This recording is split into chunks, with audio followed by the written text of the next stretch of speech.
And I'm thrilled to welcome everyone to our campus today for Ensuring Democracy's Future Block and Build Strategy for 2024 and Beyond, sponsored by Civic Engagement and Leadership Development here at CUNY School of Labor and Urban Studies and by Convergence. I'm so appreciative to all of the folks who have made today's important program possible. And I extend a big thank you to our organizers, SLU professors, Alethea Jones and Stephanie Luce, and Max Elbaum, author and member of the Convergence Magazine editorial board. I want to thank the incredible speakers sharing their time with us today, the breakout room facilitators, our co-sponsors for Ensuring Democracy's Future.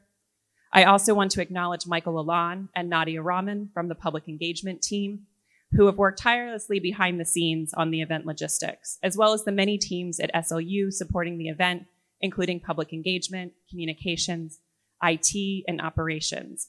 I also want to thank you to Omar Taylor, an SEIU organizer from California, who is our DJ today. A few things about today's program. There should be a schedule at your seats. We also have those at the registration table, as well as abbreviated speaker bios for everyone. Before I turn things over to the event organizers, I want to share a little bit. We have several exciting public programs coming up in the next couple months, and I encourage you to check out the event page on the SLU website, as well as to sign up for the Murphy Institute public programming newsletter. So there's more information on both of those at the registration table, as well as info on all of SLU's academic offerings. So it's now my pleasure to welcome Alethea Jones.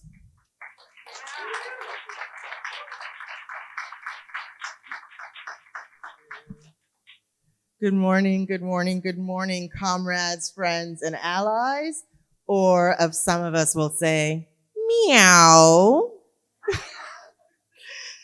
I'm Alethea Jones. I'm faculty in labor studies and the director of civic engagement and leadership development. Today's event extends a conversation that we began in March with Max Elbaum and Maria Poblete, who joined us as guests to discuss governing power. When we began planning this event, we faced a Biden-Trump matchup. While Harris and Trump was unexpected, as the saying goes, the more things change, the more things stay the same. The durable trend lines in our political culture have not meaningfully shifted. If we're going to defend this deeply flawed and ailing democracy, we have a lot to do.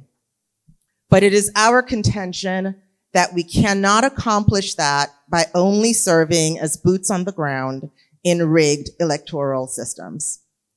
We need time together to assess, to reflect, and re-strategize, and we need time together where we engage with each other across our familiar organizational and ideological lines. And that way we can forge new alliances and friendships, and we see today as one such time. We do not want this country to be dominated by Christian nationalists and elected authoritarians, where voting becomes a hollow and meaningless ceremonial activity.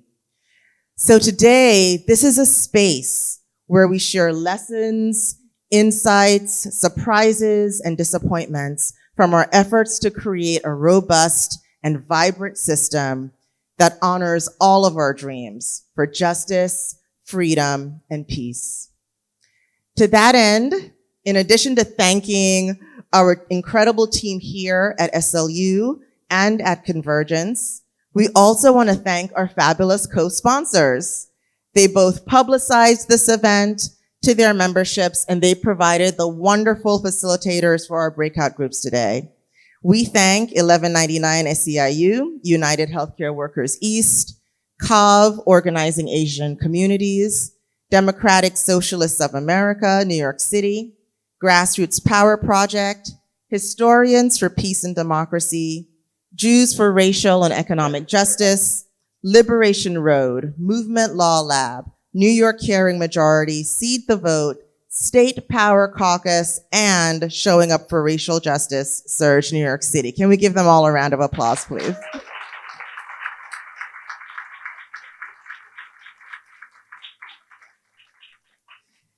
Today we have 2 plenaries with fabulous guests, 2 breakout sessions, and 1 final group reflection session at the end of the day where we will share what we are learning. We also have a wonderful DJ, Omar, who we thanked earlier. So thank you, Omar. We'll hear from you again at lunch. I just want to remind everyone that this is a C3, a 501c3 event. Politics is on the menu, and we can discuss all topics political. However, speakers and facilitators cannot direct the audience to take partisan political actions. If any of us slip into that, we are empowered to step in and remind others that you are free to support and vote for any candidate of your choice. For all of the facilitators today, if you haven't yet checked in with me, please do. We have your room assignments and your pairings. We can give you copies of those. So without further ado, we welcome the popularizer of Block and Build, Max Elbaum.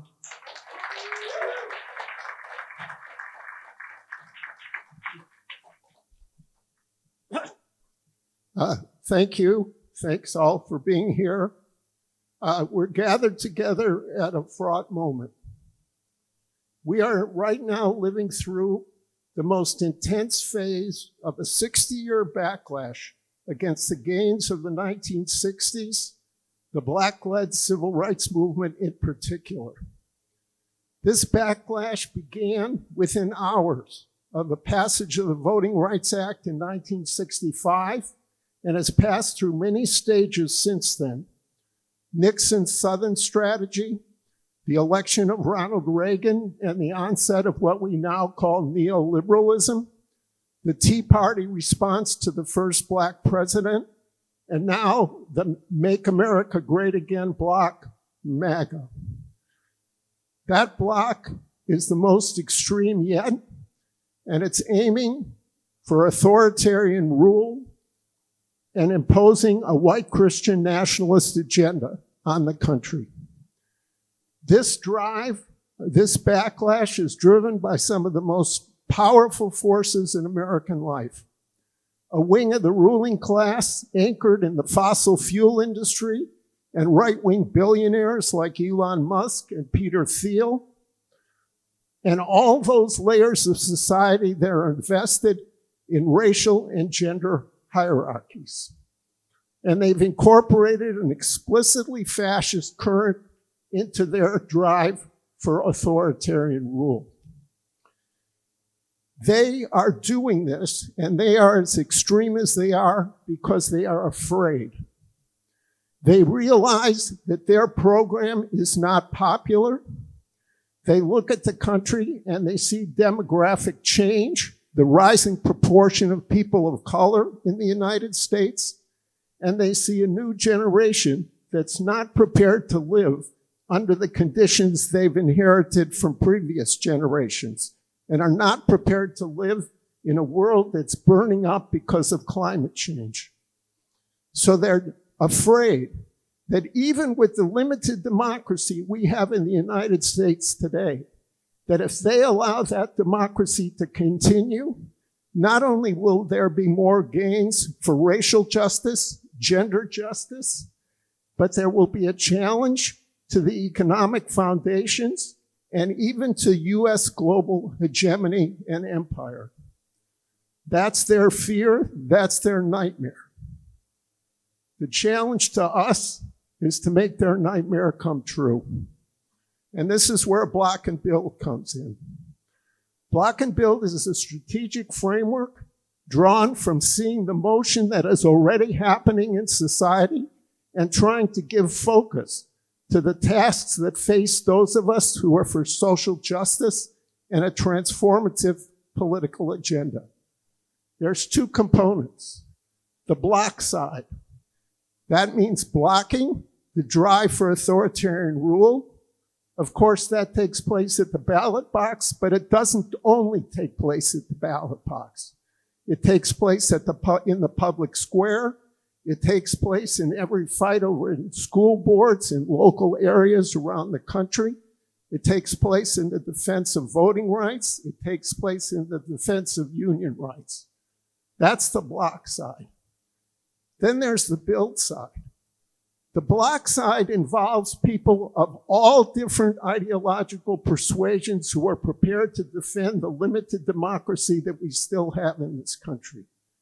And many people in that broad front, including ones who are more powerful than we are, do not share our view of our vision of where a society needs to go. We cannot just return to the status quo before MAGA. We need serious structural political change. So those forces who agree with that, we need to build our own independent political power. We need to build our organizations. We need to build the trade union movement, revitalizing the labor movement. We need to work round the clock, not only at election time, but 24/7, to build a working class base that sees the need for a robust, multiracial, and gender-inclusive democracy and structural change. And to do that, we need to position ourselves as the most fierce opponents of MAGA to gain credibility with all of those forces in society that see MAGA as an existential threat to their rights. Communities of color, the LGBTQ community, women's reproductive rights are on the line. And we need to position ourselves in that way, but at the same time, we need to contend with other forces in the anti-MAGA front on the issues where we disagree. And we disagree on many issues, but the two that stand out the most right now are the issues of immigrant rights and the issue of the genocide underway in Gaza. On those two issues, we have fundamental differences with others in the anti-MAGA front, and we cannot postpone the struggle over those differences until after the election. We must persist in the defense of immigrant rights and the struggle to end the genocide and U.S. complicity with the genocide underway in Gaza, day in and day out. Block and Build is a strategic framework along those lines, but it's not a dogma, it's not a formula, it's not a blueprint, it's a work in progress. And that work in progress is developed by everyone who participates in this fight and everyone who shares their ideas and their experiences. In other words, the speakers and all those who are here today. So it's time to turn it over to the speakers and to all of you. Time for me to be quiet and bring up Stephanie Luce, who's going to chair the first panel. Thanks.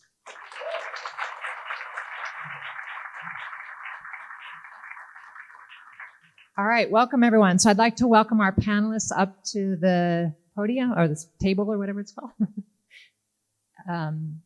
And so my name is Stephanie Luce. I'm a professor here at the School of Labor and Urban Studies, and I am also involved in the Convergence Magazine board, or what am I on? I'm on a committee. So I'm on many committees. So as our speakers get settled, I just want to reiterate the first session here today is really digging into this block and build orientation. What does it look like on the ground? What does it really mean in practice? And so we have three excellent speakers here today to talk about protecting democracy's victories and lessons. First, we're going to hear from Margie Del Castillo, who is the executive director of the State Power Caucus. And I'm not going to read her whole bio. Those are available on the table out in front, although I realize we somehow have left Maria off this list. So we're going to hear from Margie Del Castillo. Then we're going to hear from Fahad Ahmed from DRUM, Desi's Rising Up and Moving here in New York City. And then we'll hear from Maria Stefan with the Horizons Project and also a member of Showing Up for Racial Justice. So they're each going to start with an opening comments about the block and build orientation and their relation to it and the work that they do. And then we'll dig into some of the nitty-gritty questions. So I'm going to start with Margie. Hi, good morning, everyone. I'm Margie. I use she, her pronouns, and I am the executive director of the State Power Caucus. So the State Power Caucus is a network of state power organizations. We are 22 organizations across 18 states at the moment. And we lead some of the largest civic engagement and GOTV operations across the country. We are seeking to build multiracial, multi-issue democracies across the country. So in particular, what brings a lot of the groups together is electoral politics. All of them engage in some way, whether that's in their county, city levels, whether that's at the state level. And what we like to call ourselves, we like to say we're a non-network network, because we're not necessarily looking to run campaigns or necessarily have like issue platforms. What we really do is help build state power organizations. We do some of that through re-granting, but we also help to convene and curate spaces for people to do what Max mentioned earlier, which is like to assess and reflect and learn together. Oftentimes our state organizations are brought together by national organizations for other purposes that don't usually serve the state's work, right? And so that's really been the kind of founding critique of the State Power Caucus space has been, we need a place for us to talk about what works well in our states, what strategies can we share to others, and what can we experiment on also together, right? What's not working, what solutions do we need for the future? Another thing that really brings the State Power Caucus groups together is long-term work and power building. So our organizations are not necessarily the ones that you're gonna see, dedicated to every election cycle, only working on a year or 2-year kind of goals. A lot of our organizations have 10, 15, 30-year plans and agendas in place in their states, and they're usually leading that effort in their states as well to kind of coalesce people to that. So I bring that up because Block and Build has really been key for our organizations in the past year in particular. I think, the framework has been out there for a little bit, but it's really been popularized in the last year or two. And in the caucus, we've done a lot of political education around this framework and how it's showing up for people. And I think one of the things that we found is that it's really giving organizers a stronger view of what's possible amidst the really heavy work of the moment right now of the block. A lot of our organizers across these organizations are tired. A lot of them are traumatized from fights that they fight in their state legislatures, right? I could speak from my own 10 years of organizing in Virginia and going to our state legislative session. A lot of trauma has happened in those spaces, right? And so our folks have been defeated for a long time. And something like Block and Build helps to bring hope. It helps to bring something for folks to cling to, right? To be like, okay, this is what we need to do in the next year or two, but here's what we're doing in 10, 15 years and how it's building towards that. And so I think that's been really helpful, in particular in the last, 5 to 10 years. So that's what I would say about kind of initially how Block and Build has been helping us. Yeah, I think I'll stop there.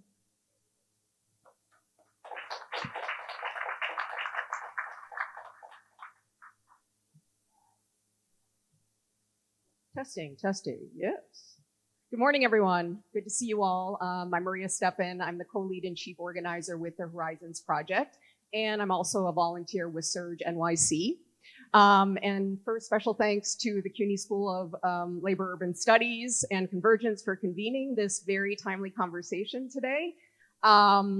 So a little bit about my background. So I'm currently with the Horizons Project, and we are a small organizing team that is focused on cross-sector, cross-community organizing that is very much in the Block and Build tradition of we're focused on blocking authoritarianism in this country and building a multiracial democracy. I would say that at Horizons, we add a B. So we focus on blocking, bridging, and building. So we believe that we need to build short and long bridges in order to be able to build the coalitions to effectively block authoritarianism and to build towards something better, a better society, a more equal and just and free society. So we bring those elements together both through the research that we do. We do research and analysis on authoritarian dynamics, both in this country and around the world. That's a little bit of my academic background.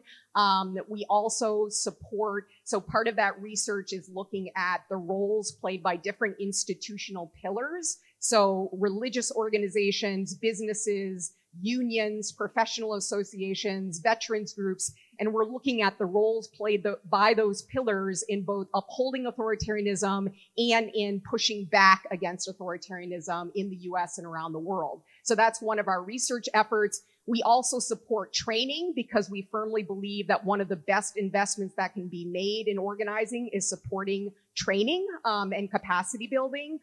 So we're working with a group of trainers and facilitators from different communities and disciplines. So these are trainers that are in the field of civil resistance, they're movement builders, they're conflict resolution folks, they're community mediators, they're narrative folks. And this is a community that comes together to swap notes about their engagements with community, what's happening, how to improve their trainings based on learning from different approaches. So that's in the training space. And then a particular area that we've been focused on, also related to training, is how to address political violence in this country, which, as we all know, is as long-standing as authoritarianism and white Christian nationalism in this country. So it's prevalent, it's ubiquitous, everyone is feeling the effects, especially historically marginalized, vulnerable people in this country. So we've been working on a training focused on how communities can use creative organizing and mobilizing to make political violence backfire. So raising the costs on the perpetrators of political violence. So that's some of the work that we do.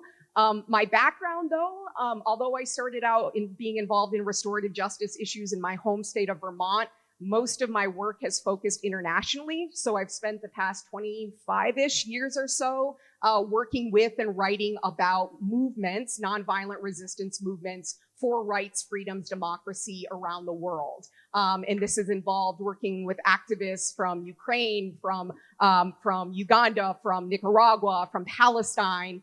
And so, and part of our work too is just based on the firm belief that we need to be learning from each other in this moment, that authoritarianism is affecting, it's a global phenomenon. We're in about the 20th year of rising authoritarianism around the world. So we really support kind of the learning between activists and movements in the US and around the world. So that's a little bit of the orientation that I come from. And I think, you know, the reason we add the build part is just, we know how difficult it is to build strong coalitions and movements, and like intra-movement conflict is a thing. And so like, how do we use skills of dialogue, skills of mediation, skills of calling in to be able to build the most powerful and effective coalitions, both to block authoritarianism and to build towards a constructive future. So that's a little bit where I'm coming from.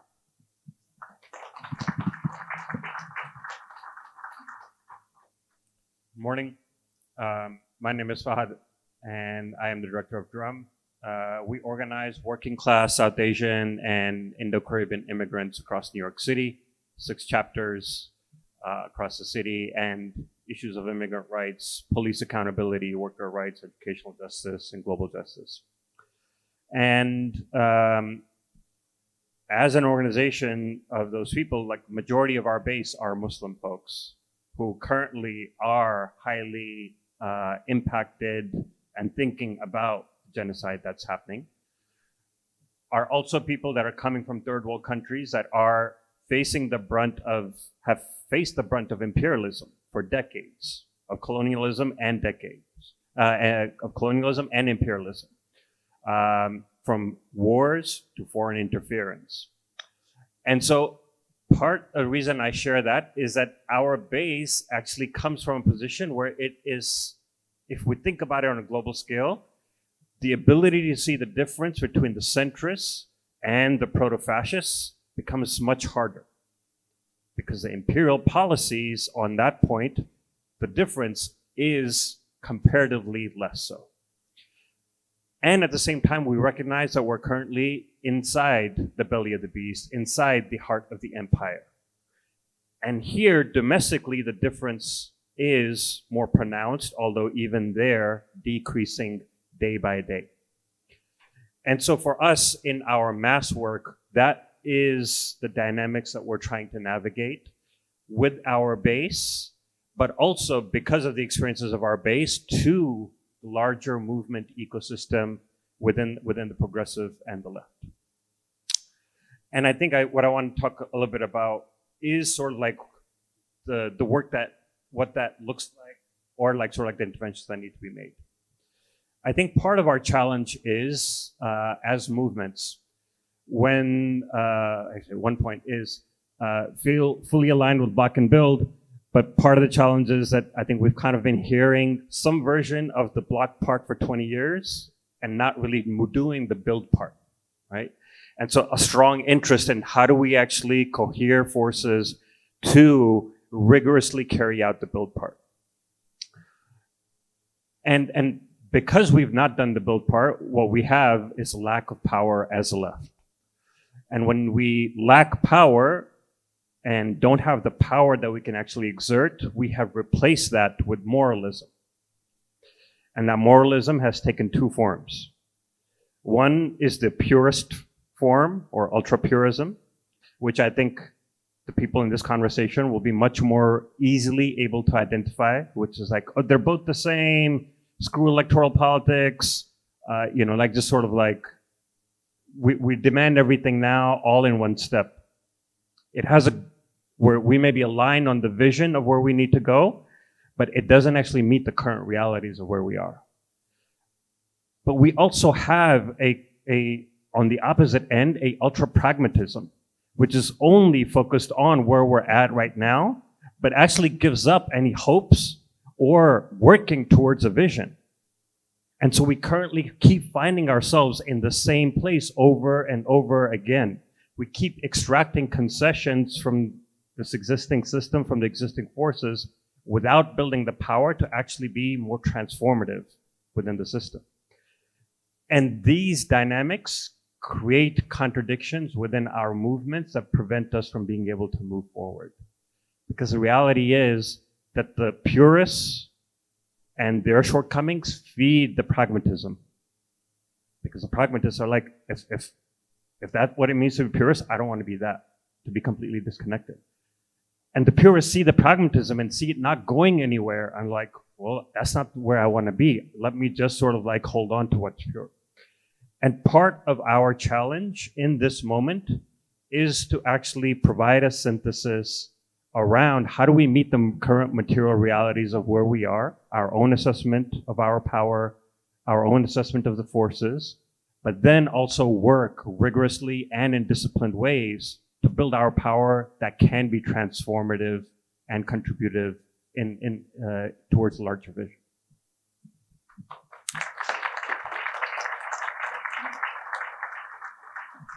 Okay, so we've got a great start, and you can see our speakers here.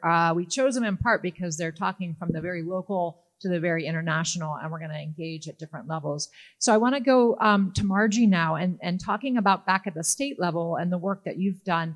Over the last 10 years, we've actually won a lot. You've won a lot, we've won a lot. What surprises you most about the victories that we've achieved? What made those victories possible?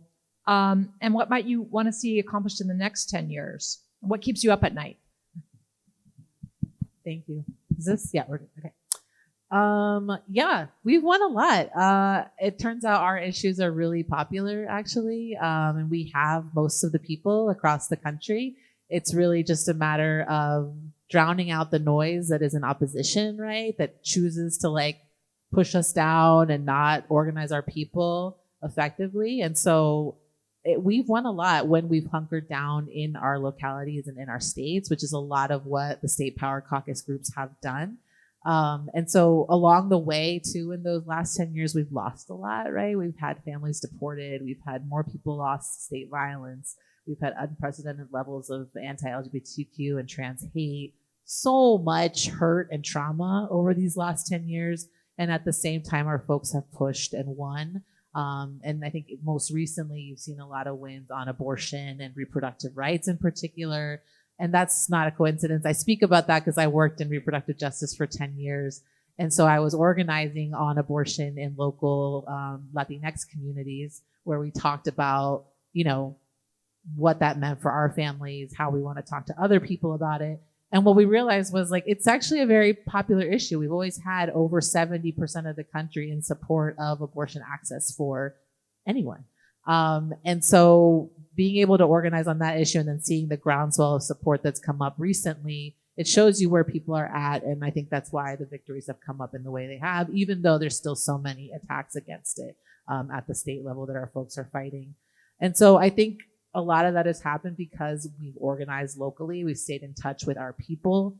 We've spoken to them directly about what's impacting them, right? What is important to them. We haven't taken our directions from the top or anywhere else, right? It's come from our directly impacted people. And I say that really over the time frame of like maybe like 2015 to up to the pandemic, because I do think the pandemic had a major hit on organizing and what we were doing, right? We lost the ability to organize directly in person with our people, right? We were all like inside, unable to be out there for various amounts of time. And so that is also another thing that kind of keeps me up at night is like some of the organizing skills that we've lost over that time. That's something that we talk a lot about within the State Power Caucus.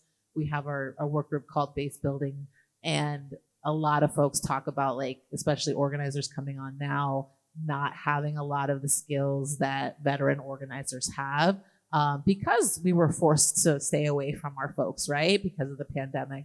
And so having to like retrain people and really also define like what organizing means to us. So not taking what funders say organizing should be, right? Or what, you know, other entities say organizing should be, but really what does it mean for people who are trying to build long-term power? What are the metrics that we should be following? What's showing us that we're having success? That's actually some of the questions that we talk about within the State Power Caucus is like, what would our own metrics for success look like? What does it mean to, you know, that we're actually succeeding towards our long-term agendas? And so I think like getting back to that has been something that it keeps me up at night, but I'm also really encouraged because I think we are seeing like a revival of that amongst organizing bases. Like people, we're still rebounding, but we're still like getting back to the basics of talking to our folks and being in close communication. So I'm trying to think what else is a part of that question. Oh, what would I like to see most accomplished in the next 10 years? Oh my goodness. I mean, for me, I would say like two things, long-term agendas and strategic alignment. So when it comes to long-term agendas, a lot of our SPC organizations are leading the way towards that, getting folks out of that like 1 to 2 year cycle of like, okay, or staying kind of like, I'll use the example of legislative sessions, right? Like, you know, scheduling all of your work around like the legislature. So the legislature goes into effect in January and we spend 3 months fighting back, pushing back against all these laws. Then we come out and we're like, oh, we got to organize our people. We got to get back into the long term. And that kind of cycle hasn't been successful for our folks, right? Like we've been kind of inching at victories and pushing back against things that are harmful to our communities, but it's not enough time, like you were saying, to build, right? It's not enough time to really get into like the long term. And so I think being able to like have long-term agendas that folks are really committed to, where they are able to see the North Star and know that like the work that they're doing in this moment is actually leading to something bigger. It's not just to do it or just to elect someone, right? But it's actually towards a bigger picture. I would like to see more organizations of all sizes like adopt that. And ideally in strategic alignment with other groups that are doing it, right? So that brings in the coalition discussion. And I think it's beyond like our traditional definition of coalitions, because I don't think those are really working either. I think we're talking about like deep trust building amongst organizations, like being really honest about everybody's capacity to work towards these long-term agendas. So what are you bringing to the table? Maybe you're bringing a really large base. Maybe you're bringing policy expertise, but everybody has a role and everybody needs a role to play. And so we need everybody at that table, but to also like be doing that really deep trust building work to get there, because conflict, etc., all of it is natural and all of it will come up. And for some reason, we like to pretend like it won't come up, or we act confused when it comes up, but conflict is natural for us. And so we need to be able to have the skills that you were mentioning, right, to get through it and keep on going. So yeah, I'll stop there. Thank you. So one of the things we know from history is a lot of authoritarian leaders have been empowered due to military force, either seizing it or maintaining it. But in this moment, what we're seeing is a lot of authoritarian leaders being elected to office, whether it's India, Turkey, or Hungary. We're seeing people elect authoritarian leaders and re-elect them. So Maria, I want to ask you, you have a lot of experience in this arena. And this means that people have to work, pro-democracy forces have to work within the electoral system and outside of it. So can you speak a bit to what you see there and what might be some of the best lessons to apply for us in the US context? Sure. So that's right. Authoritarianism now around the world, it's less about tanks in the streets, kind of violent military coups, and it's more a gradual, subtle process. And so it's like death by 1,000 cuts. And so it can be hard to see, it can be hard to detect. And so this phenomenon of like democratically elected leaders who go on to use legal means to subvert democracy. They politicize independent institutions. They use the power of the state to punish opponents and dissidents. They undermine basic civil liberties like the right to protest, the freedom of expression. They massively spread lies and disinformation, like the idea that the last election was stolen. They foment or enable violence and political violence. It's one of their key tools. They obviously try to subvert elections. They try to use coups, internal coups, meaning you're in power and you do various shenanigans to stay in power. And they target traditionally marginalized communities. Scapegoating and fear-based divide and rule is the name of the game for our modern autocrats. So there is such a thing as an authoritarian playbook. And, as Americans, we have a long history. It's funny, sometimes when I'm talking about authoritarianism in this country, people are like, isn't that going to seem strange to Americans? I'm like, no. We have a long history grounded in racism, white supremacy. Think about like the rise of fascism in the 20s and 30s. German Nazis studied Jim Crow racial apartheid to inform their own practices in Germany. Jim Crow itself was an authoritarian system grounded in single-party authoritarian rule. At that time, it was based in the Democratic Party. And since then, we've had racialized forms of authoritarianism, a new Jim Crow, carceral system. So it's like, it's not foreign to us. But some of the dynamics of the subversion of democratic institutions and the rapid disinformation, some things are novel and are on steroids, I would say now, compared to the past. So the thing is, what we know, so this has been the largest part of my research that I didn't mention in the introduction, has been studying strategies for countering authoritarianism. And what we think we know about effective pro-democracy movements, and point completely well taken, that if you're not integrating the build and the visioning and what are we for and what is the constructive program and what are new ways of being with one another, as you're resisting, it's only going to take you so far. So I completely agree with that part. But the research suggests that it's large, broad-based coalitions and movements that are the strongest bulwark against authoritarianism. Dozens of studies have revealed that we need to be able to mobilize the base, and the left is often in the vanguard of building broad-based fronts and movements, but we have to get beyond the base. So we do have to engage with different pillars, members of the business community, professional associations, more conservative faith-based organizations. So all of this is critically important for the success of movements. We also know that we can't just rely on a single set of tactics. If we're just protesting, if we're just marching, that's only going to take you so far. And when you have autocrats, and in the US, it's not just federal, we have state level autocracy right now. Like, it's with us. It's not like if it happens in November. No, we already have at least a dozen, if not more, states in the US that would be classified as autocracies in a global index. And so the key is we need to be able to develop tactics that go beyond the traditional persuasion, protests, and the like. And here's where non-cooperation comes in. And labor unions know a hell of a lot about non-cooperation, strikes, boycotts, sit-ins, walkouts. So we know that tactical innovation is also really key to the success. We also know that the ability to prompt defections within key pillars of support is especially important to the success of pro-democracy movements. So pillars of support are the organizations and institutions that provide the social, political, financial, cultural, moral power that autocrats need to stay in power. So thinking about block and build, the strategies of engaging with these faith-based organizations, professional associations, unions, veterans groups, all of these are really, really key. Moving people within these pillars is key to both block, I would argue, and to build.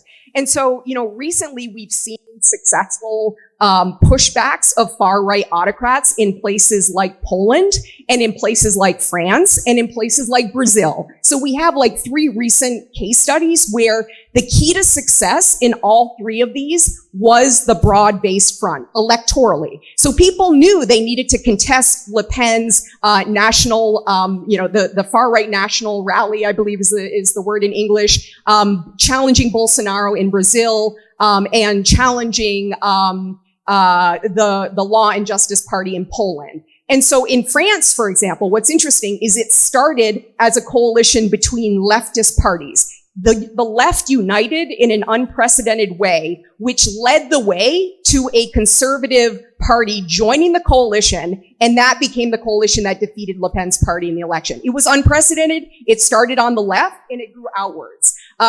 In Poland, the Civic Coalition, so this was Donald Tusk, they emphasized hope and civic patriotism in the face of angry nationalism. They emphasized the effects of backsliding democracy on youth and women in particular, and they organized around it. And it was a left, center, left, center-right coalition, electoral coalition that defeated. So, and Brazil was the same thing. And I think the interesting thing about Brazil was you had prominent businesses, churches, and others denouncing the attempted coup after Lula won the election. That didn't happen as much in the US. Where were the conservatives? Where was the big business coming out? So it was like an effective case of kind of coalition building. So I think just the bottom line is yes to the electoral. You have to participate to create space to contest, but you have to do a whole lot more to block kind of the attacks on democratic institutions to be able to, preserve what we have in order to be able to build in the future. All right, great. Thanks so much. So we know social change work comes down to effective base building, building those deep relationships, neighbor to neighbor, coworker to coworker. And a lot of that art has been lost in recent years, particularly in the pandemic, where we were not engaging with one another. But Rod, I want to ask you about Drum. Drum is a base building organization, an effective one that works across a diverse constituency in a very diverse city. So can you share what has been effective in terms of your strategies of bringing people together around initiatives that contribute to the block and build strategy? Well, I do want to be clear that I am a base building supremacist. It is the weakest part of our work currently, right? If we, and there's a weird dialectic that in terms of organized bases, the left is very weak. So our actual mass power is quite weak, but our narrative power and the ability to influence people is very strong. And so the point that Margie raised, there's lots of fights we're able to win. But if we actually had to call people to the mat, be like, hey, this is what we need you to turn out for, I think it's limited because we don't have, our parties aren't organized like France or other places where it's a parliamentary system where people stay affiliated, right? And so a lot of it is in the ether. So base building supremacy is an important part. I think that is one of the contributions that we as Drum try to make within the movement ecosystem is we got to build our bases, we got to build our bases. And then we got to be rigorous about it. So within this is also sort of a framework around, it's not just purely a numbers game, although numbers are important. It is also just sort of location of where it is that we're trying to build a power. So we use a framework of social power versus moral power. And what we have currently with our movements is a decent amount of moral power that gets leveraged through media, through press conferences, to try to shame or cajole decision makers to give us what they want. Social power is really about how are we disruptive to the system. This is much easier to understand in a labor context, right? You could have 1,000 people protesting outside of the factory, lots of bad publicity, but the factory keeps functioning. Or you could get 100 workers to go on strike inside the factory. The 100 workers inside the factory shuts the damn factory down.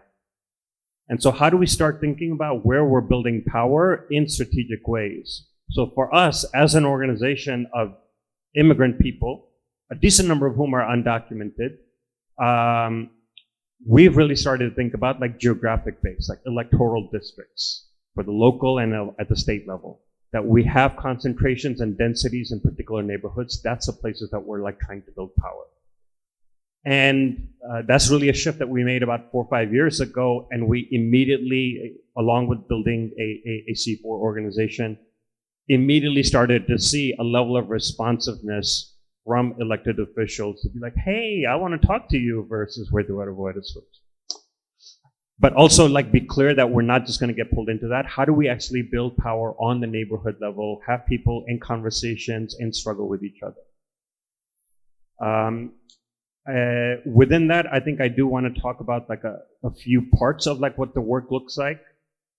Part of through the mass base building work, we're developing people who are directly impacted by immigration policies, by policing, and we're supporting their leadership within the larger movement ecosystem, within the larger society, to play a few different roles.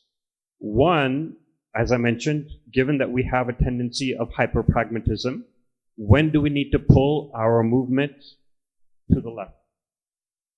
And so this has really been strong in the immigrant rights movement, where there has been a tendency towards hyper-pragmatism around being able to bring in what are the impacts of military. There's this discussion in the immigrant rights movement of like, sure, we'll join the military if you give us papers. What does it mean when you have people that are coming from countries that have been impacted by American militarism being leaders in the immigrant rights movement and being like, what do you mean? You'll exchange papers to kill my people. Right? And so being able to be in those places to try to pull left. Other times being within the movement where there are good visionary proposals, but like they're not grounded. So how do we ground the left? This has really come up around abolition, where there's demands being made, and it's like, homie, those demands aren't going to be met by a capitalist system. We still have to develop our capacities as movements and as societies to be able to meet the current moment. And so it has to be materially grounded. And then thirdly, within our communities, how to combat the right that is growing as this larger right is making inroads into our communities from multiple locations. How do we combat that right? Whether it is using the issue of Gaza, which there is broad support for in our communities, to be like, well, if you support Gaza, you can't be allied with these forces, you can't be allied with those forces. To utilize when the NYPD murders somebody from our community, to be like, why do we continue to have partnerships with the NYPD? Or to combat the homophobia or transphobia that has also been seeping into our communities. And lastly, to continue to bring all of these things to do deep political education within our base around why it is that we're doing this and with what vision in mind, and to be materially grounded to be able to navigate all of these jobs. All right, thank you. So as you introduce yourselves, please just elaborate a bit on your role in the movement, your relationship to block and build so far. And yeah, let's start. Anything else you'd like us to know about you? Your mics are on. We'll start with you. We'll start with you, Brandon. All right. Well, good afternoon, everyone. It's great to be here, and I appreciate the invitation from the conference organizers. It's a super timely and important conversation that we're having here, and hope to continue. And I think the conference theme it's just wraps it up, right? It's we need to block the right, and we need to build power, right? Build worker power, build power in our different movements that we're engaged in, and be able to cohere that into one powerful movement, a working class movement that builds justice in all of its forms, right, in our society. So the UAW, I am the regional director. I represent 50,000 active and retired members in Region 9A, which is up here in New York City, Long Island, New England, and Puerto Rico. And we've gone under some, incredible transformations over the last 2 years. Especially, it's been accelerated over the last about year and a half. Our union is not the union that you see now, right, in social media and in our strikes and in our organizing that we've been doing over the past year, especially. Our union was stuck in a really horrible period, right, in which the leadership no longer led a strong labor movement, right, within our union. Corruption, apathy, company unionism had really taken over, right? And we were a part of, and I individually was also part of a movement, and still am, of rank and file reformers who wanted to steer our union back in the right direction. Not only because it was good on its own end, right? But because we knew just how powerful the UAW could be and how much potential it was wasting. So anything from properly representing our members and getting the best contracts possible, to organizing new workers, to really just fundamentally setting the platform in this country for what working class politics could be and what we could demand of our bosses, of our government, and of all of those in power. So I think that's what the movement, which was coalesced around UAWD, the Democracy Caucus within the UAW, really set out to do. And with some state intervention, right, like different conditions sometimes come together. We were able to have a referendum. We called it the one member, one vote referendum, in which the union, after a couple of presidents were put in prison for corruption scandals, taking money from the companies that we were supposed to be bargaining against. We had a referendum to change the way we elect our leadership. That referendum passed in 2021, and then all of 21 through 22, we spent putting together a team, ultimately led by Shawn Fain, to take over the union. And it's that made possible everything that's come after that, right? The historic stand-up strike, which I'm happy to talk more about later. Being able to organize for the first time a foreign transplant company in the South at Volkswagen in Chattanooga, Tennessee. We hope that to be the first of many. And also, coming out in support of a ceasefire in Gaza and really trying to build, a movement that has labor in it, calling for peace around the world. So all of this is only possible because of the movement we've built, powered by the membership, putting the members first. And that's the kind of unionism we hope can spread across the country and around the world.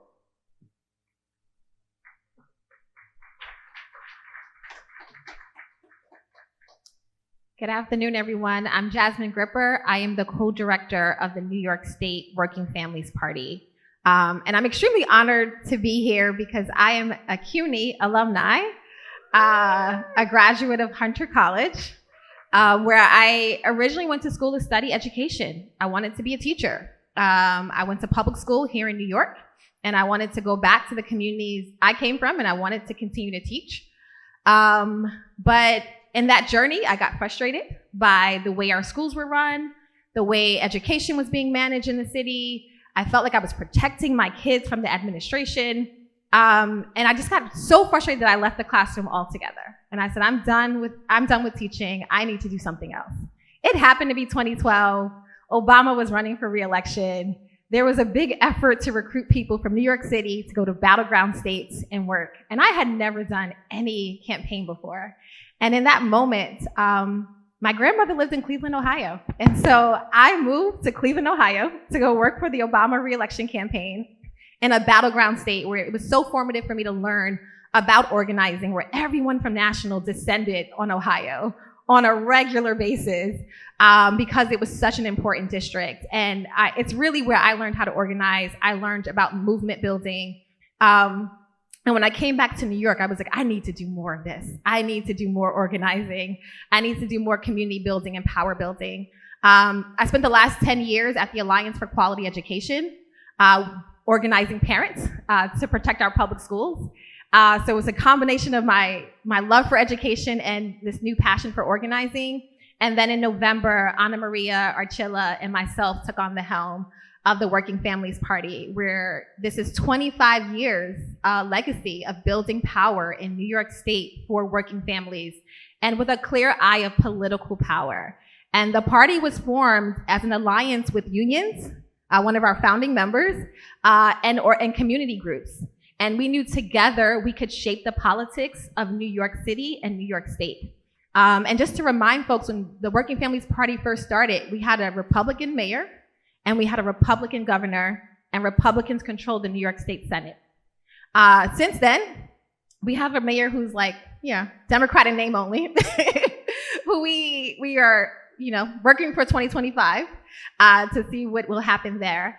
But we also have shifted the dynamic in the New York State legislature tremendously, and we've done this by building clear organizing power and trying to block fascism. And to build power in our communities where we can.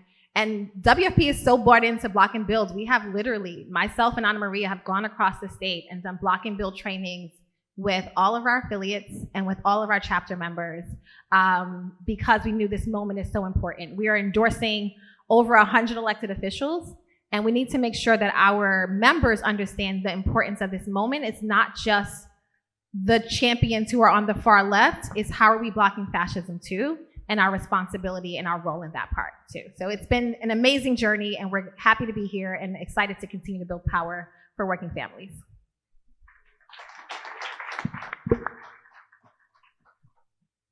Hi, everybody. Is this working? Yeah. I'm Max Elbaum. I'm on the editorial board of Convergence magazine, which has been promoting the block and build strategies since our formation and conversion from organizing upgrade to convergence in 2021. But since I'm filling in for Waleed and Rabab on the panel, I want to talk, and I'm going to talk about Palestine and Gaza. I'm going to say a little bit about that. I've been involved in the Palestine solidarity movement since the early 1970s. I've seen a lot of ups and downs since then. I have an article actually titled Palestine from Shifting the Discourse to Changing U.S. Policy that was posted on Convergence this morning, I think, as a matter of fact. From a block and build perspective, our mandate around Palestine is to make the struggle for Palestinian rights, the struggle for a ceasefire, the struggle to end U.S. complicity with genocide, an integral part of the struggle against the authoritarian right. The reason we have to do that is not solely or even mainly because we need to stop the genocide that's going on right now, and because we want to have alienated many voters for whom Palestine is the main concern, and we want to get their votes to defeat fascism in 2024. The reason is that the struggle for Palestinian rights right now is at the cutting edge of the struggle for peace in the world. It's at the cutting edge of the struggle to have international law mean something, as opposed to being the law of might made right. In the United States, the struggle for Palestinian rights is at the cutting edge of the struggle for the right to protest, because right now the right wing is using the weaponization of anti-Semitism, to charges of anti-Semitism as a cudgel to end the right to protest in general. It's a struggle at the cutting edge to defend institutions like higher education, including CUNY, that are being targeted for being taken down by the right wing, and using the struggle, using again the weaponization of charges of anti-Semitism to take down higher education. No struggle against the authoritarian right and fascism will be built on a firm foundation unless it also embraces the struggle for Palestinian rights. Those are the stakes. Those are the stakes in this struggle that include the urgency of stopping US complicity with this genocide, and include defeating MAGA's bid for authoritarian rule in 2024, but it is not limited to those things. It is putting the struggle against the fascists and the right on a firm, long-term foundation so that we can not only block the right, but build power. Stop.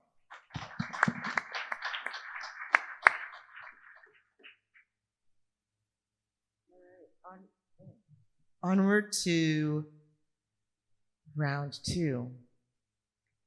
Brandon, you talked about the shifts within the UAW, which are momentous, driven by a reform caucus.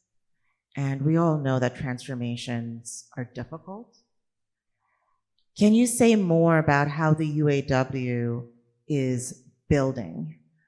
What do you think is the most exciting aspect of the work around block and build, but emphasis on the building side? And can you share what mechanisms and approaches best enable the UAW and labor to advance progressive working class demands?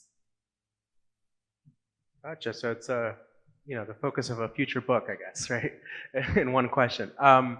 So, I mean, I think our strike is the best example of just how different things were between how our union used to operate and what we do now, right? So in 2019, we were negotiating with Big Three. That's the last time a contract that expired before last year.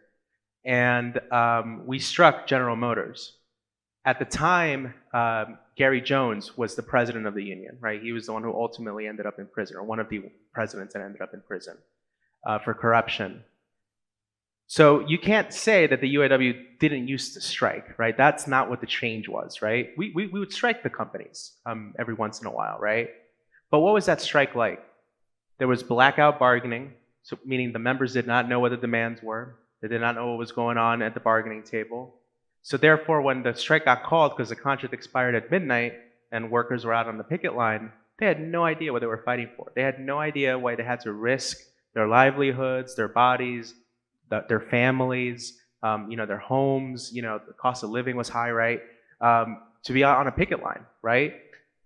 That is not the way you build worker power, right? You need to actually empower the membership, number one, with communication, and number two, with actually a role in the bargaining process itself, and in having ownership over their demands and their fights, right? Because ultimately, I don't work at General Motors, right? It's the membership that does. And it's their lives and it's their livelihoods that are on the line whenever we have these negotiations come back up every 4 years. So what was different this time, right? Sean Fain got elected at the end of March, I want to say on like on March 26th or something like that. And the very next day, his first day in office, he had to facilitate the bargaining convention where we set the demands. So he had no time to prepare, right? It was immediately time to get into what the contract fight was going to look like. So he got thrown into the role and having to prepare for an expiration date of September 15th, in which the contracts would expire. So that window, right, of about 5 to 6 months was what we were working with in order to try to make some progress at the table. And we were clear what we got elected on to win. It was we had to reinstate cost of living adjustments, meaning that your wages don't fall with inflation, but they're linked to them, so you keep going up. We needed to get record raises, right? The companies had made $250 billion in profits over the last 10 years, but our wages were not keeping up, right? So that means they were exploiting us even more than they were before over the last 10 years. We had taken concessions, so there were tiers all over our contracts, meaning depending on when you were hired after the bankruptcy of 2008, you had different benefits. Some had pensions, some did not. Some had a certain pay progression, others did not, meaning some workers topped out at about $34 an hour, others far below that, right? Some workers started at this rate, others started, at $17 an hour. That's the differences in the tiers, how they were really, riddled in our contracts. So not only were workers not getting equal value for equal work, right, in their paycheck, it was also a tactic to divide the membership, right, to put one group of workers based on seniority on another against another group of workers, right? So that's what we were facing in our contracts. We also were facing the threats of massive job losses because not only, you know, are the companies greedy and always want to make cuts, the companies were also using the transition to electric vehicles, right? A necessary transition, one that we absolutely understand and support, but they were using that as a way to do away with the UAW altogether, right? Because if they needed to, decrease labor and had the ability to build up all these new battery plants with money and funding from the White House, by the way, they could do that by saying, you know, we have a new company over here. This is not going to be in the General Motors or the Ford master agreement, right? These are not going to be UAW jobs. Good luck, right? So our members would not have the right to transfer. The workers who would start there would not have a UAW contract. And slowly but surely, they would do away with the concept of a unionized auto industry altogether, right? That was their plan. They're also building all these plants mostly in the South, right? In right-to-work states. They're doing it in partnership with South Korean and German and Japanese companies, battery companies, electronic companies, in order to basically say, this is not General Motors. This is some other company, right? So therefore, they don't have rights under the UAW contract. The previous leadership, when faced with this reality, said, well, we can't do much about that. I guess the best we can do is try to organize those places, right? They also had no idea how to organize. They just kept losing election after election. So, you know, the prospects of that happening were low. So our contract fight was it was an existential fight. It was a fight for survival, for the future of the industry, future of our membership, future of our union. And we also believe like the future of the working class is at stake, right? Because union density in this country is so low that, you know, if you're going to undo power in one of the most unionized industries, you're basically sending a signal to the entire working class, don't even try anymore, right? So that's what we were faced up with. So as an example about how the contract fight, played out, we knew that we had to start actions before the contract even expired, before a strike, right? We needed to escalate. We needed to put pressure on the boss, actions on the shop floor, actions at the locals, communication strategy. We needed to be very public with our demands to show the boss that we were serious, right, about the deadline on September 15th. And just as an example of what this looked like, right, we had maybe planned a dozen, if so, contract actions at the different locals across the country. By the end of the contract campaign, over 100 actions were planned. That means it wasn't us, right? It wasn't Detroit Solidarity House headquarters planning those actions. It was the locals, it was the members themselves saying, give us some signs, give us a sound system, we'll put it on, we'll put on the rally ourselves, right?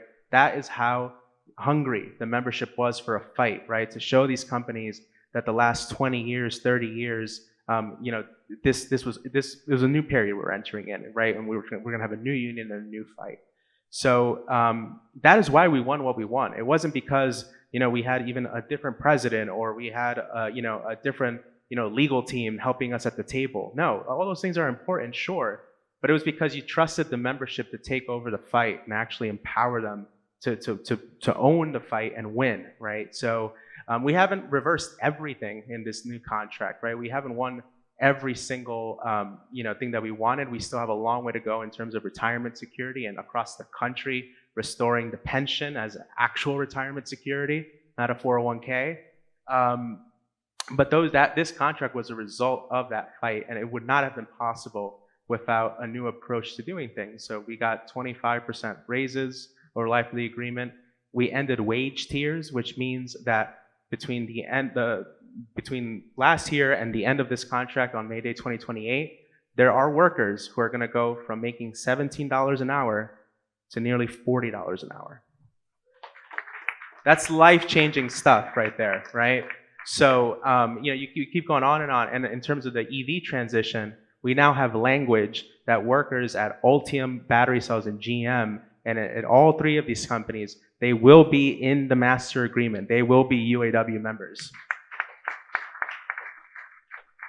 And these agreements are going to keep happening, right? Ford is still going to get money from the White House. They're going to partner with Korean companies, and they're going to, build these new battery cells. And we have, in return, invested $40 million in actually organizing the South and organizing the battery industry and the auto industry.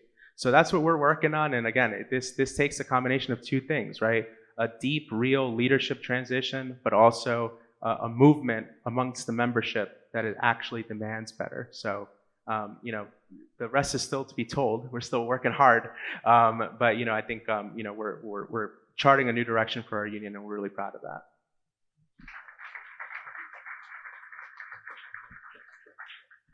Thank you for that. And that was really clear and really specific. As we turn now to Jasmine, we're looking for insight into your neck of the woods. What do you see as the most exciting work the WFP is doing to build the left and a true multiracial democracy? What are some of the biggest challenges, and what would put us in a stronger position to overcome those challenges? Thank you for that. So much of this work is exciting because there is a lot at stake in this election. And I know we say that every election, but we really are at a moment where there is a lot at stake. And New York is in an interesting position because too often everyone dismisses New York as just a blue state and nothing exciting is happening here. And on the national stage, we can kind of just ignore New York. But if you remember 2 years ago, everyone was worried about a red wave. They're like, this red wave is coming. We're going to lose all these seats. And there was no red wave anywhere in the country except New York. It's a political embarrassment as New Yorkers. We have sent our largest Republican delegation to Congress. And because New York relinquished control about 5 congressional seats, the Dems lost to Republicans. Republicans gained control of Congress. And we are now and Democrats are in the minority. And so we are in a moment where there are fights happening across the country. For us in New York, it's called Battleground New York, where folks are fighting for those congressional seats to take them back. So we're really excited about that. I know folks have been watching the news and saw that our mayor and all his close friends had their homes raided.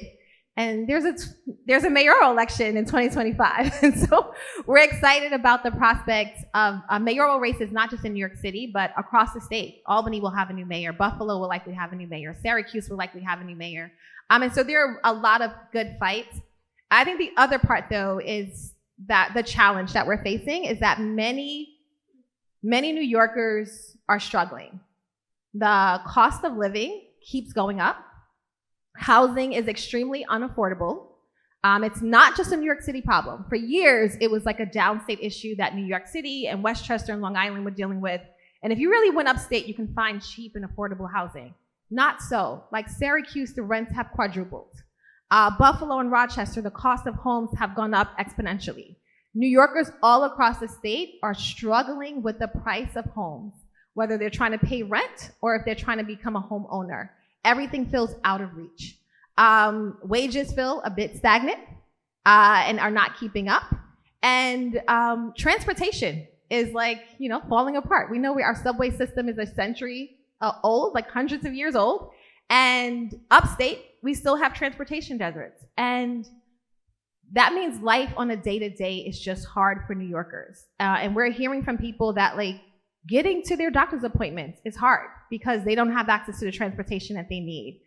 Getting access to quality food and healthy food is still hard in New York because we still have food deserts. And so as a nation or as a state that has prided itself on being one of the wealthiest states in the wealthiest nation, why are our people struggling so much? Why are we fighting with a mayor to make sure our kids can have access to 3K? Why are we fighting with our mayor to make sure that our libraries can be open 7 days a week? These are really basic things that we shouldn't even have to be fighting for, but yet here we are in really big fights with those in power. And so that means it's time for some leadership changes. It's time that the people in office really know that they have to represent us. It is not about what Wall Street wants. It's not about the real estate industry. It is about everyday New Yorkers who are trying to thrive in this city and this state who are struggling. And so I think our responsibility is to build a progressive agenda that really meets the needs of working people. And it's our responsibility to make sure our elected officials either take hold and champion this agenda, or they need to get out the way, and we need to get new people in office. And so our tactics and our solutions are going to be dependent on the reactions of our elected officials, those who are currently in office. And then we know we have to build a bench. I want to specifically say to women in the room, we need women to run for office. One of the things I've noticed in the New York State legislature, we had this wave of young women come in, women of childbearing age, and all of a sudden childcare became an issue for the legislator to take up. And all of a sudden, the issue we have been ignoring for decades, no one had touched childcare, it's too expensive, I don't know, we don't have a solution to solve it. All of a sudden, we've been investing in New York, we've been investing more and more money into childcare. It's still not enough, our system is still deeply broken, but all of a sudden it's on the radar. And so women, I say to you, we have to step up. We have to make sure our voices are heard. I'm looking around at the electorate now, and so far, everyone who's declared to run for mayor in New York City is man. Most people who are running for citywide offices are men. And so we need to say to our women, we are here, we are capable, and we need to be running, and not just for local city council, but for the higher office. And so I think it's our responsibility to build our bench. And our bench are leaders we develop and grow from our community groups, from our labor partners, and together we can transform our city and our state.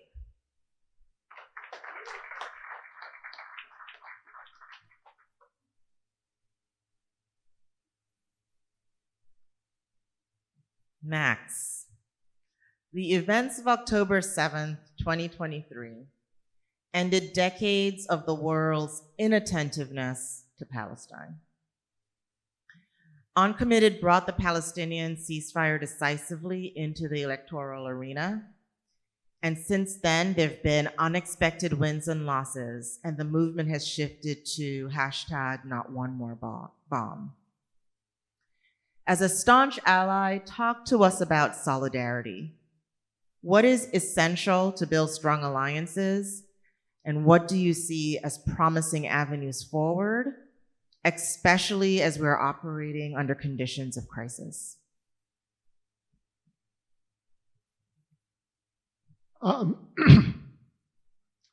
There's two things that are true about every racist imperial war in the last 150 years. One of them is that the level of destruction and death that people realize later is always greater than people are able to understand at the time. And the second is that the anti-war movements that exist always have a greater impact long-term than people understand at the time.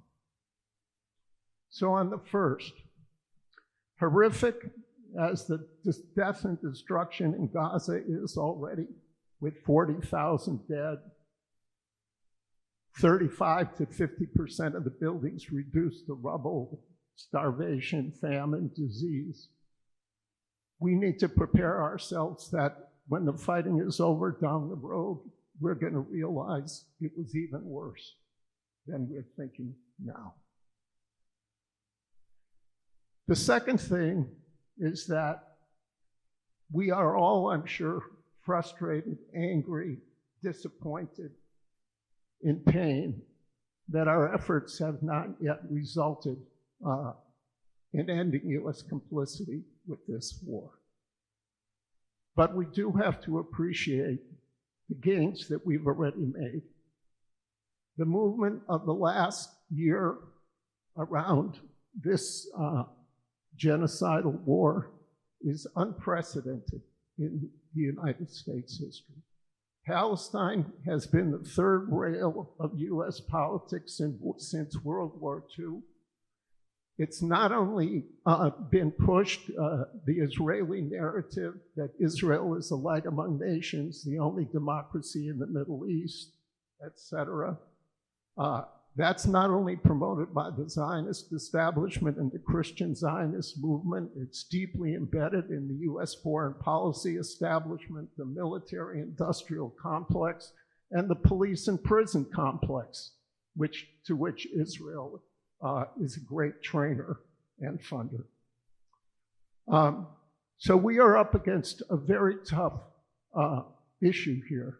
This is something embedded in the structure of post-World War II U.S. imperialism. It's not just a fly-by-night one-off. And we have to look at what's been accomplished. This movement over the last year has transformed sentiment among younger people. The generation gap around this is a chasm.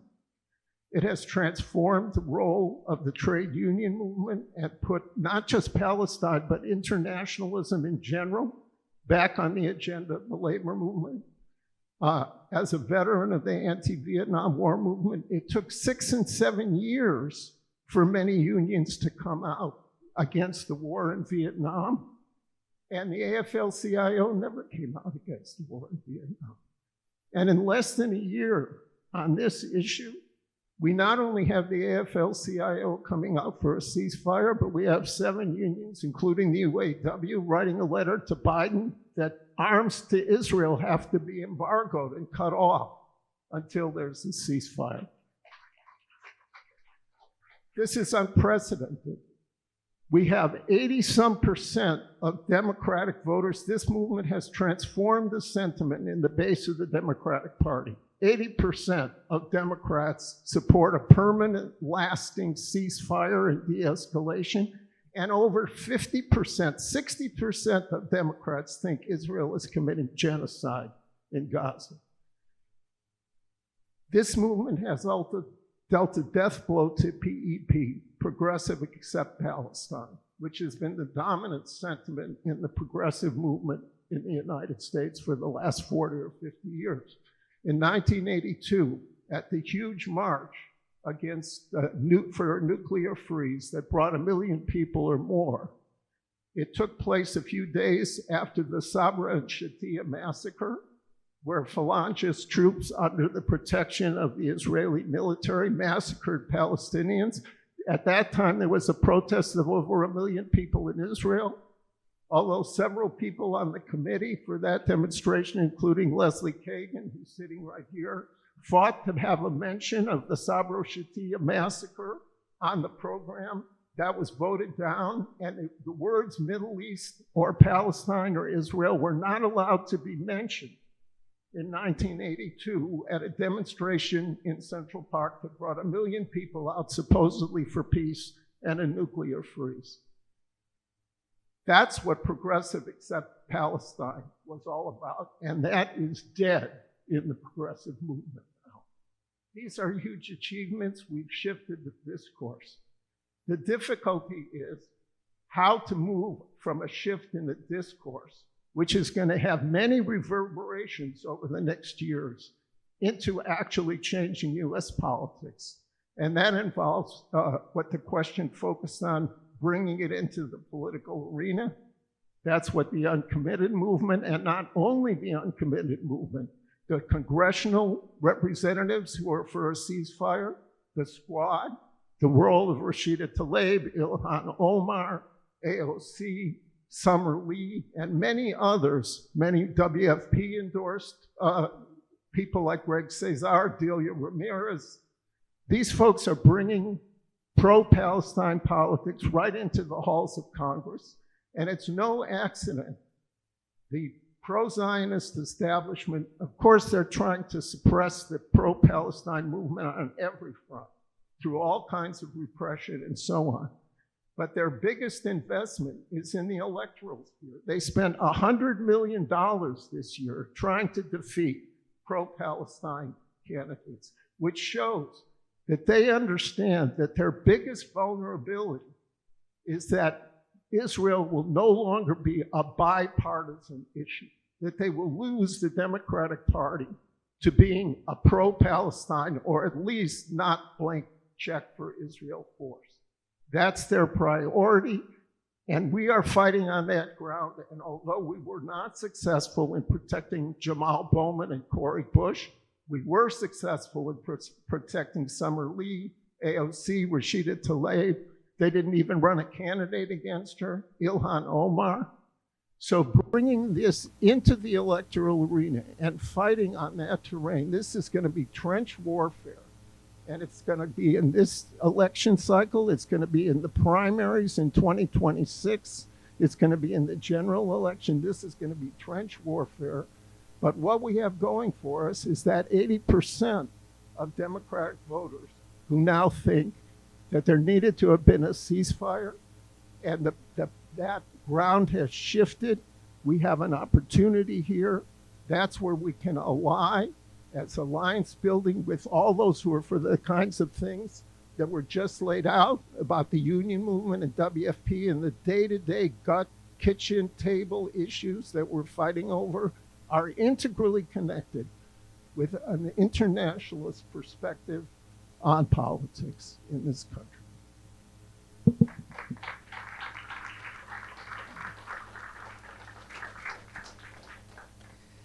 Last question in the speed round before we turn to audience questions.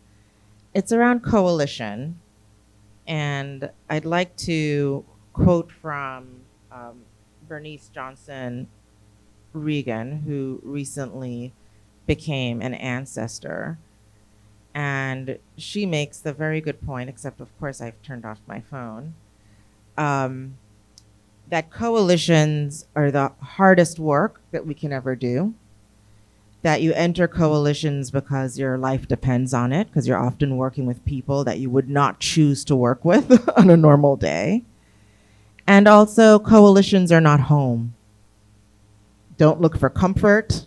Don't look for warm milk. It's hard work, and you build it in the streets. Given your experiences with coalition, how do you suggest progressives and leftists think about navigating the challenging work, yet really necessary work of coalitions?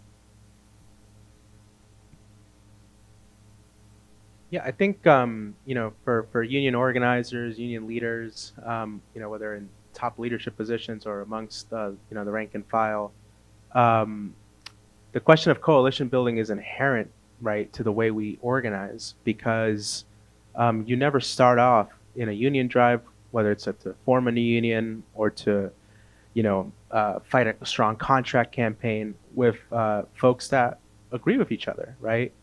If you already have a union, you most likely are like, yeah, I'm a union member, right?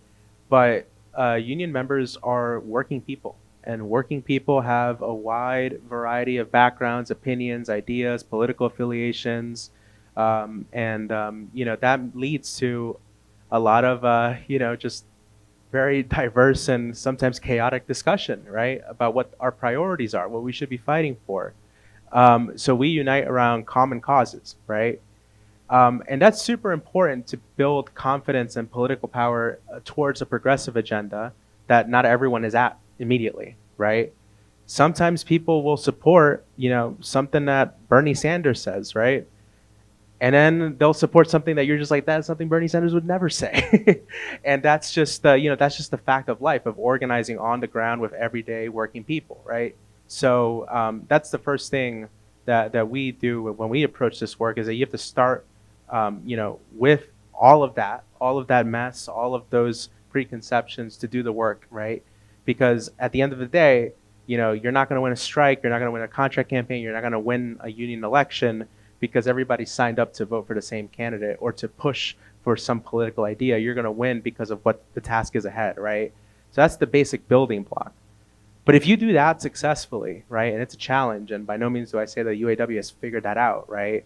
I think about a quarter of our membership has voted for Trump in the last 2 elections, for example, right? I think there's a lot of talk about just like how widespread Trumpism is amongst the working class. I don't think that's correct. But I don't want to downplay that a quarter to a third of the membership voting for a candidate with Donald Trump is still a significant block. I just don't want to overblow it to make it seem like it's the majority, right? So union workers especially are most likely to vote Democratic than any other segment of the working class. But with that being said, a union cannot be a union, a strong union, if it decides that 25% to a third is not worth working with. You have to work with everybody, right? And you have to organize from that position. So it's not the same as building coalitions with different parties or groups or movements, but it is internal to the work itself, right? So I think that opens up a whole bunch of different questions and fascinating discussion points for sure. But I'll say a little bit on just connecting to some of the things that Max has said on the work around a ceasefire and Palestine more broadly. That work came out of different segments of our membership, right?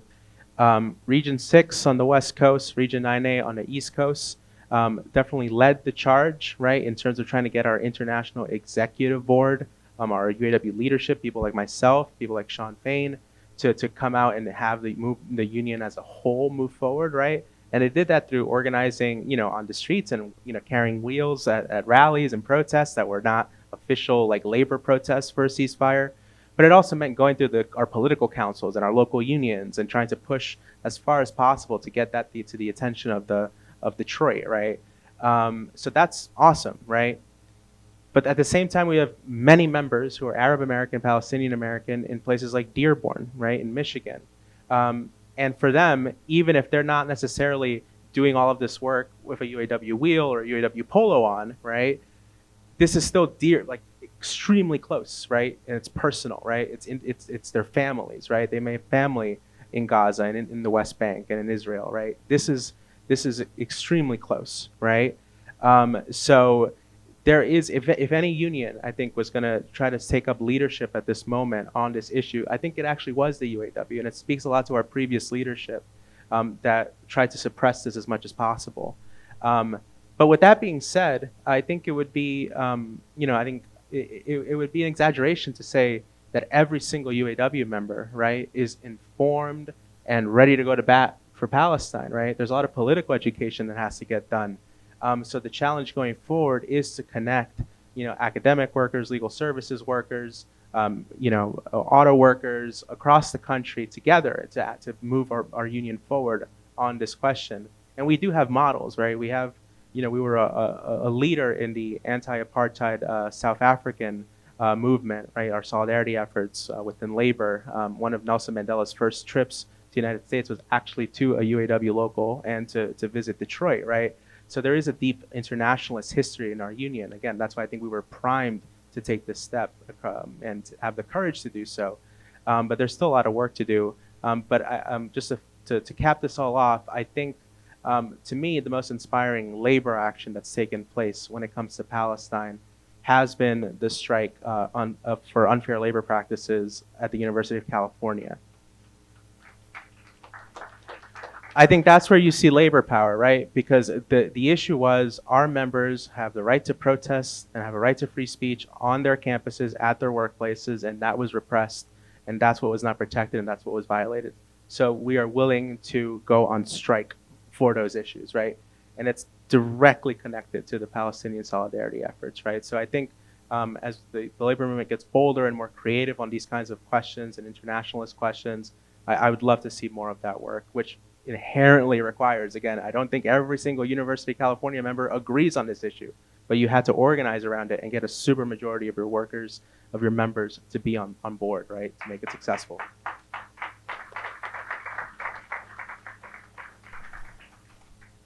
Same question on coalitions. So I'll say coalitions are hard, but worth it. We can only win if we build the bigger we. And if they keep us divided, we'll keep losing. And when we work in coalition, we're building our power together. And so the Working Families Party is probably the only political party that has endorsed a ceasefire. It was our responsibility in New York, where we couldn't do uncommitted, where we endorsed the Leave It Blank campaign. And so we had our work to do to be an ally in that movement and an ongoing ally in the movement. But when I think about successful coalitions here in New York, I'm thinking of, there's one called Invest in Our New York. We call it IONI for short. And the Invest in Our New York campaign is a coalition of groups who were all fighting at the state legislature for something. They were fighting for education, but there wasn't enough money. They were fighting for housing, but it wasn't enough investment. They were fighting for environmental protections and investments in green jobs and green energy, but there wasn't enough money. And so none of us were winning because the state kept crying broke to each of us. Or they say, well, do you want me to fund housing or do you want me to do education? Do you want me to do healthcare or do you want me to do childcare? And instead they were pitting us against each other, right? Dividing the movement. So the Invest in Our New York coalition was like, we all need money. In order for our communities to thrive, we need money. And we also acknowledge that the people we are representing don't live single issue lives. That the people who are struggling to find housing are also sending their kids to underfunded public schools. And that we need resources across the state. And again, wealthiest state in the country, right? Like New York actually does not have a shortage of money, but budgets are about priorities. And as long as they kept us divided, they didn't have to invest boldly across our state. And so the Invest in Our New York coalition was all of the issue groups coming together. And we were like, we're gonna put our issues aside for a little bit because we all agree that if we tax the ultra rich, we can fund our schools, we can fund childcare, we can invest in housing, we can have our hospitals, we can have green jobs and green energy. And so what we said is like, we're gonna get behind 3 or 4 bills that raise taxes on the ultra wealthy. And that was a coalition effort. And in 2021, the coalition won big. We were able to win an expansion of the corporate tax rate, an expansion of it. And we were also able to win an expansion of increase in taxes of those earning $5 million or more a year. And those two things, we thought we won a $2 billion increase in the state budget. We were like, wow, we got $2 billion. And with that money, we were able to fund schools. They were able to invest in excluded workers fund. But the comptroller later revealed that like New York State had a surplus because Wall Street had done better than expected. The billionaires in New York were thriving. So that small increase in tax was actually bringing in about $10 billion in new revenue for our state. And so we had realized that we had to work together as a coalition in order to win big for our communities. And so I say that like when we are divided, we just weaken our power. And coalitions allow us a chance to say, we can't be purists, we can't fight each other, but we can find a commonality that is bigger than me, that's bigger than all of us, and this commonality is worth it.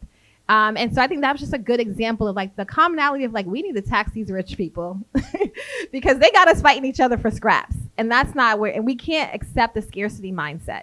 And that's often what keeps us divided is that there's not enough. Instead, we have to live in an abundance mindset that this is the wealthiest country in the world and there's more than enough for all of us and we have to demand more and we can do that if we demand it together. Thank you. Max, would you mind terribly if I shared an audience question? Okay, fantastic. So we'll close out this session with an audience question. What is the actual state of organization in the presidential swing states, specifically to mobilize in case poll sites, counting, and electoral votes are undemocratically tampered with or challenged in court in the extended post-election day? Yeah, we were just talking about this yesterday. So yeah, there's a massive effort in swing states, right? And I think one of the things we think of is like electoral efforts only happen in election years. And that's actually just not true. We have been building up our organizational muscle as Working Families Party in Georgia, right? We have been building up in Wisconsin. Like you have to build up infrastructure long before the election in order to execute at election time. And so the training, the infrastructure, the build up is happening. Do I think we have crossed every T and dotted every I and like planned out every possible scenario? No, there's still more work to do. We need to find out what our plan is when the day after the election is still not called and when we're still counting votes. How are we keeping people safe? And I think the other part we want to make sure is that whether you're in a swing state or a state that's solidly blue, you know what your role is. And so there's still more work to do. There's still more planning to happen. But I do want to say infrastructure has been built. Leaders are being developed. And the work is happening. Working Families Parties ourselves are expecting to knock 2 million doors in swing districts. And that's not just the New York work, that is across the country. And so we got to do it. And I think the other part is like, just because you live here doesn't mean you can't help out somewhere else, right? Technology has made it possible that we can all do phone banking someplace else. And then there will be buses. We're not far from Pennsylvania, y'all. We can get on a bus and go to Pennsylvania. We can get on a bus to go to upstate New York and do our part. and be part of the infrastructure to be knocking doors and to be helping to transform the electorate in those swing states.